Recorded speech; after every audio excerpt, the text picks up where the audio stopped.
Welcome to Follow the Content Leaders, a podcast where we want to learn how leaders, entrepreneurs, CEOs, coaches, and consultants have built their businesses and exactly what role has content played in their strategies.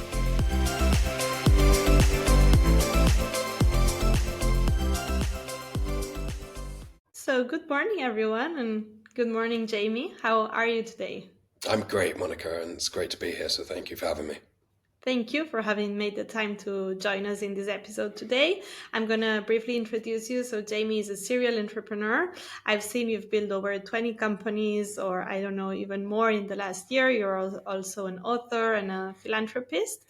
And the companies that I've seen that you built that surprised me the most are one about selling camper vans for other tourists in I don't know where in the world, but somewhere up until private equity businesses, which are much more corporate, right?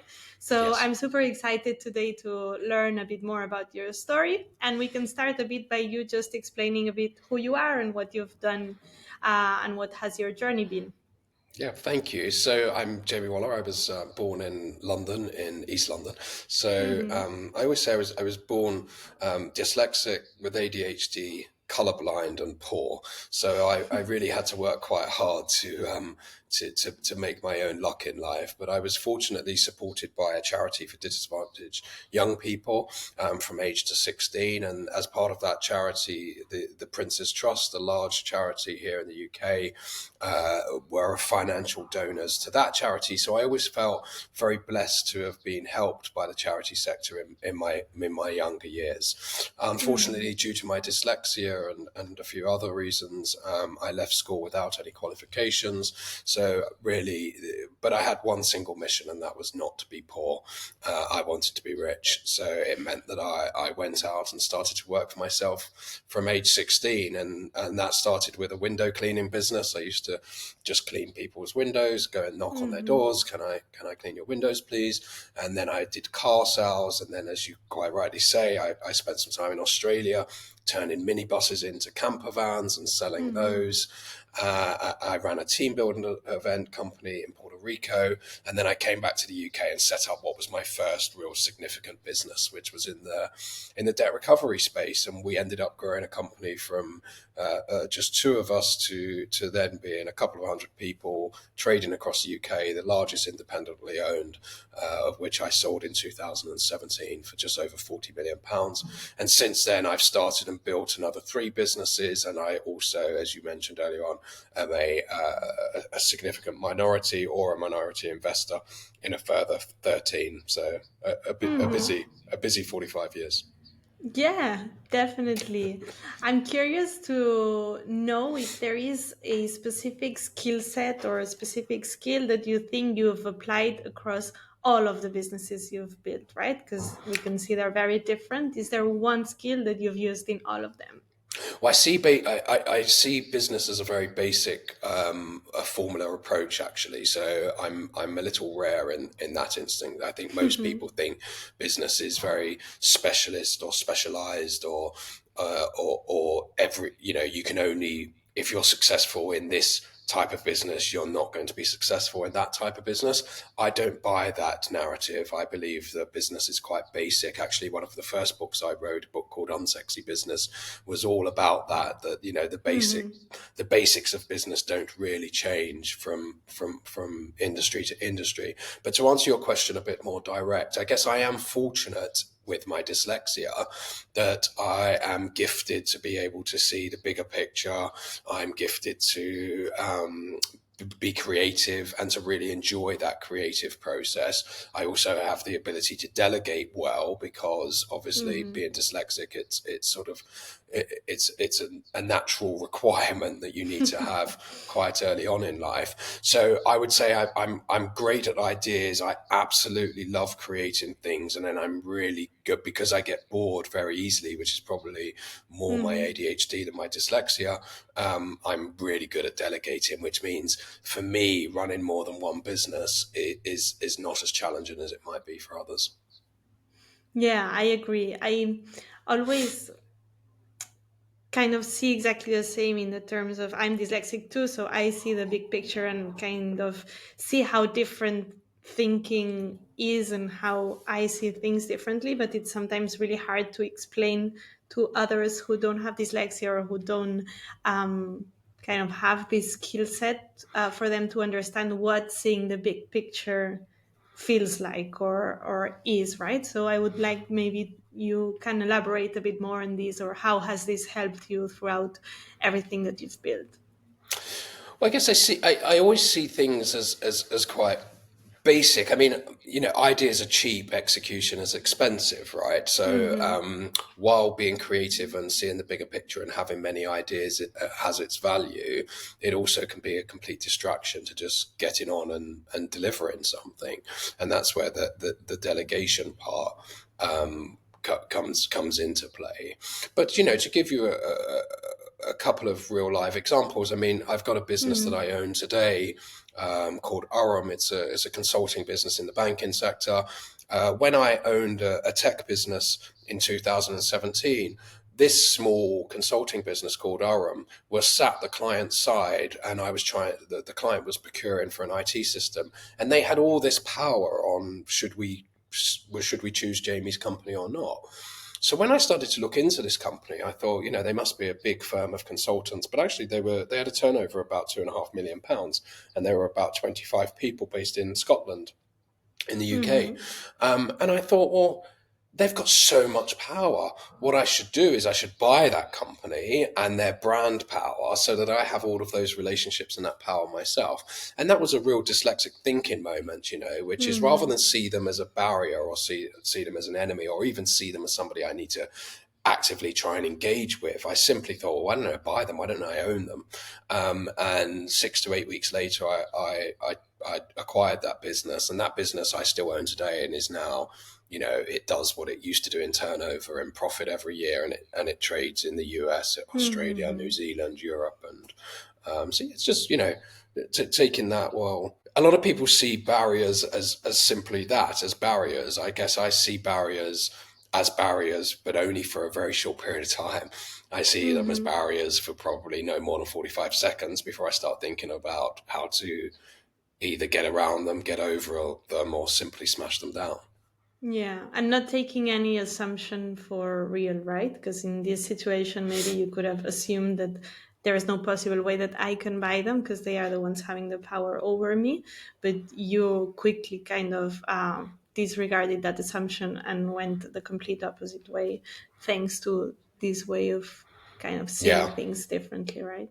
Yeah, you make a really good point, Monica. Actually, one of the things that I've realized, with maturity and getting older is that a lesson I wish I would have known a lot earlier in life is simply asking the question, would that be asking for help or saying, hey, I really like your company. Would you like to sell it, or can I become an investor in it? It's simply having that, having the brave moment to be able Mm-hmm. to go with your convictions. I'm a big believer in gut instincts.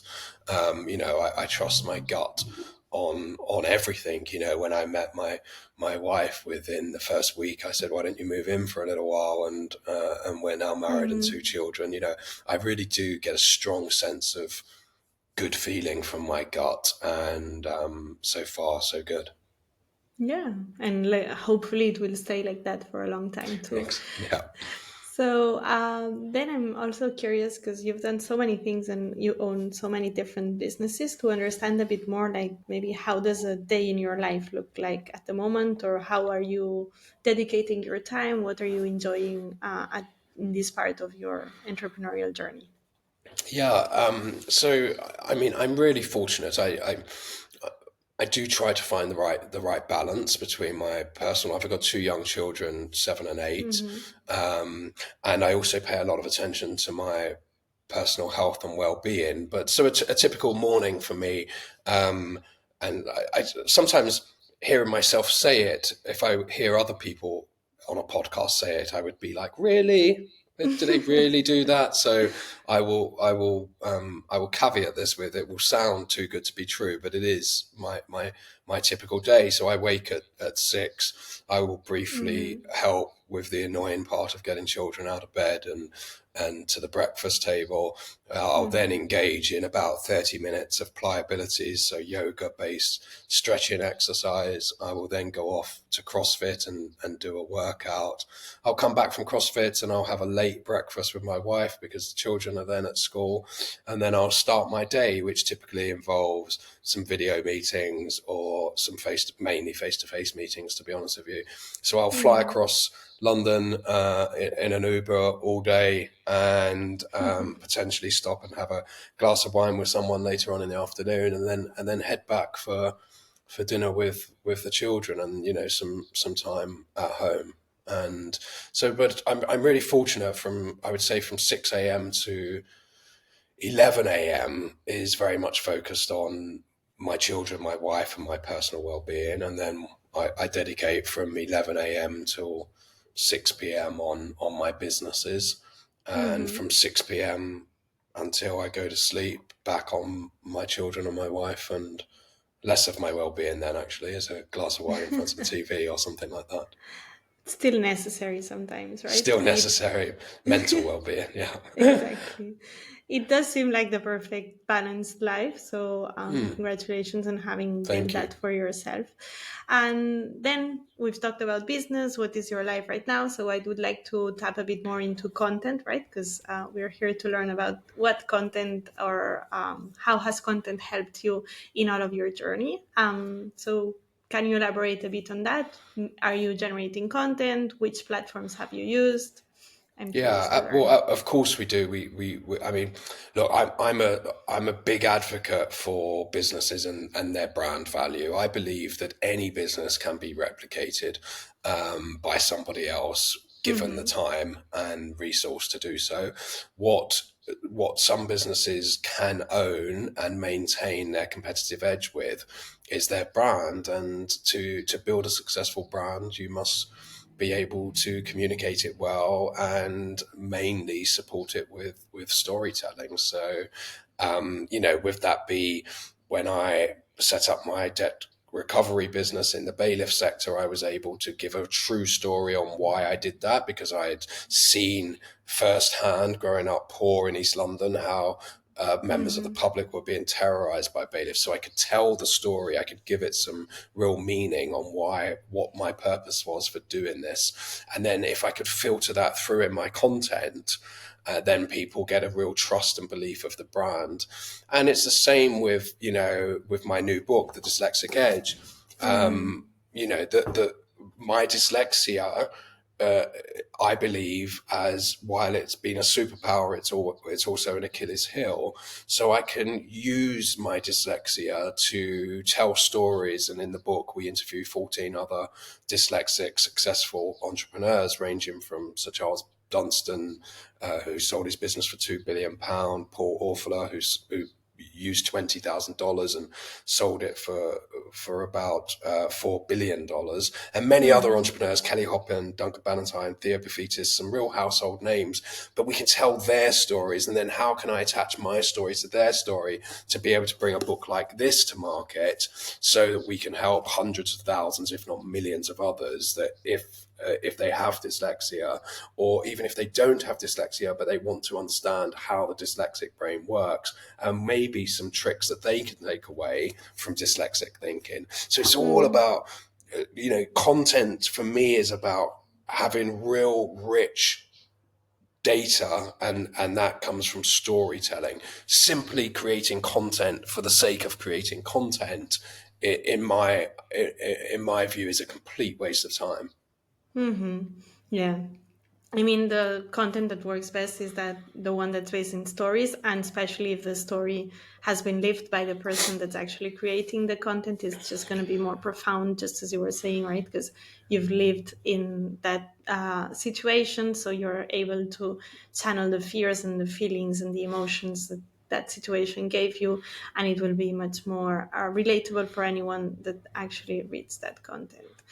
Exactly, and I Um, mean a couple of quick examples, if I can, Monica. I mean, yeah, sure. we started this podcast with "Tell me a bit about you," and my response was, "Well, I was born in East London, and I was born with dyslexia, ADHD, colorblind, and poor." So Mm-hmm. immediately, within just 5 words, within that piece of content, within 5 words, your viewers and listeners get a real snapshot into who this person is, and am I going to trust what they say, or can I connect what they're saying back to who they are?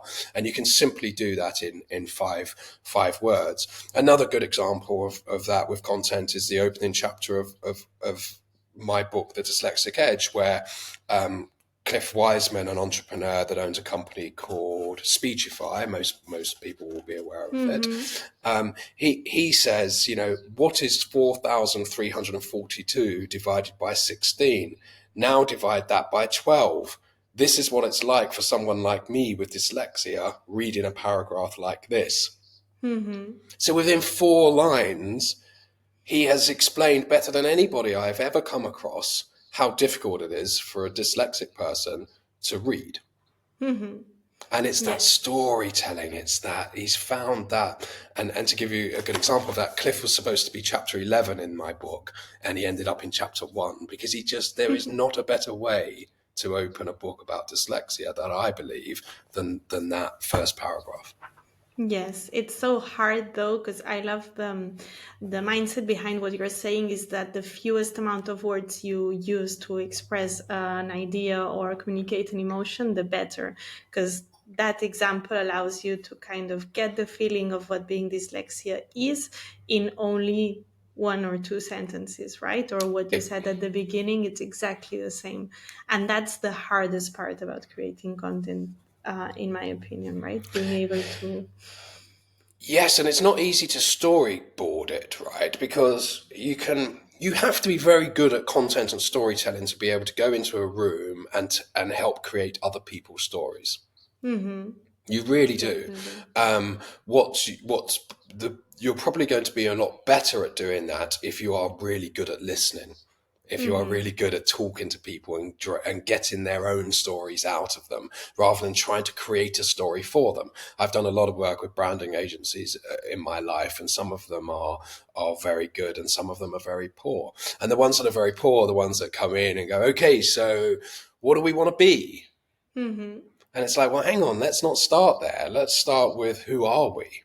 Mm-hmm. Because that's got some feeling and meaning to it. And you will find the answer. You will find the true stories within your organization or within your people that you can then really bring to life. And they don't need to always be from hardship. I've met some great people in my life where their opening comment might be, "Well, I was a lottery winner in 2011," Mm-hmm. and the reality was that they were a lottery winner, but they were the one week where I think it was something like 27 people won, and they only walked away with like £83,000 or something. So, it doesn't need to be that I had my leg blown off in a war conflict to Mm-hmm. have meaning. It just needs to be true. It needs to be true, and it needs to have had an impact in your life or in who you are or in the story that you're going to tell later Exactly. on, right? I'm curious to learn a bit more about the branding experts that you've worked with or the people that have helped you maybe create content in your life, and what are the qualities that you've seen in the people that excel at doing that, across different industries or across different moments in your journey. Yeah, so I'm very fortunate that one of my good friends owns a branding agency, and prior to him setting up more of a boutique agency, he owned one of the biggest brand agencies in the world. So he's very good at this, and him and I have worked together on almost every Mm-hmm. business I have ever owned.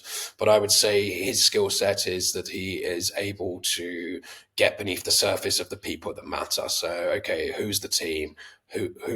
Why are they involved? Why are we doing this? The why. It's like, Mm-hmm. where are we now? Where do we want to go to? And how are we going to get there? But it's the why are we? Why do we want to do this? Why do you want to? And if you're going to set up a dog walking business, it's like, well, why? Is it simply because you think dog walking is going to make you money? No. Well, I used to walk dogs for my auntie when I was 7. My auntie died when I was 9. I really missed the Mm-hmm. dog, and now we go, okay, so now can we try and create some of that into our brand? So, Monica, that sounds terrible. You must have really struggled around that time. Tell me, what was the dog's name? Oh, the dog's name Mm-hmm. was Pickles. Oh, wow. So, why don't we first? How do you feel about a name Pickles? Should we have a look, see if that's available? What a great company name! And now all of a sudden, we've got Mm-hmm. an anchor point, so that every time somebody says to Monica, "So, why'd your company? Why Pickles?" And you go, "Wow, Mm-hmm. let me tell you," because it's really difficult to walk in a room and go, "Let me tell you about my dead auntie."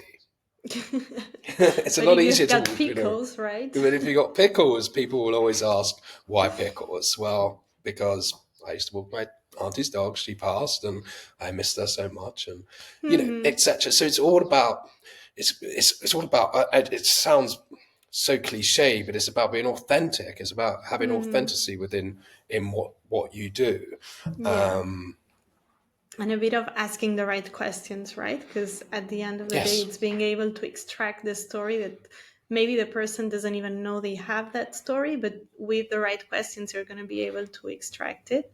And being able to then portray that, it's another kind of skill sets, I think. But just asking the right questions, like in the example you just portrayed, is at least the beginning of seeing someone that actually is going to build your brand or your content, that will come from you, or that it's just going to be their brainstorming ideas in their, I don't know, big whiteboard yeah. session, whatever. Yeah, or even worse, I've seen some agencies start off with, they'll start off with GoDaddy open on screen, and they'll go, right, so what are we going to call this business? And somebody will be go, we want to call it Apple. I'll be like, apple.com. No, sorry, it's gone. We want to call it Orange, orange.com. No, it's gone. Forget the domain. Hmm. Forget the domain. The world of the .com domain, meaning everything to business, is simply no longer there. You need to Hmm. get the brand right, and then you can build up your content strategy around that brand and story, including the domain and taglines and strap lines and everything else. Hmm. They only come once you've got some authenticity around that. Who you're going to be Yes. and why. The story come first and then the marketing comes second. I completely agree. So it's been great talking with you, Jamie. Thank you so much for having joined us today. I just want to ask one last question that I always finish my podcast episodes with, and that is, if you'd recommend me any book to read, which book would that be? So it won't surprise you that I'll recommend my own book, The Dyslexic Edge, which is available for pre-order now in all formats in all countries across the world. Hmm. And its official release date is the 12th of September. But The Dyslexic Edge is a great book.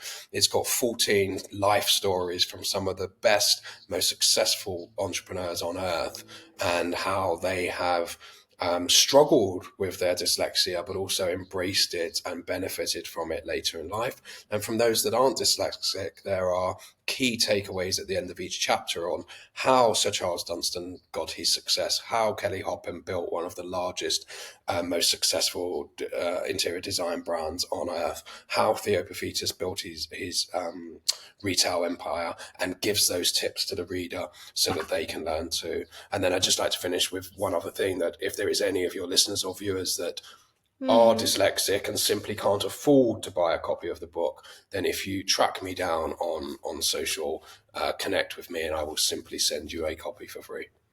Amazing. Yeah, so I will for sure check that book out because I love reading books, and even more if it's about dyslexic stories. And that's it from my side. So I hope you have a lovely day. Brilliant. Thanks, Monica. Thank you.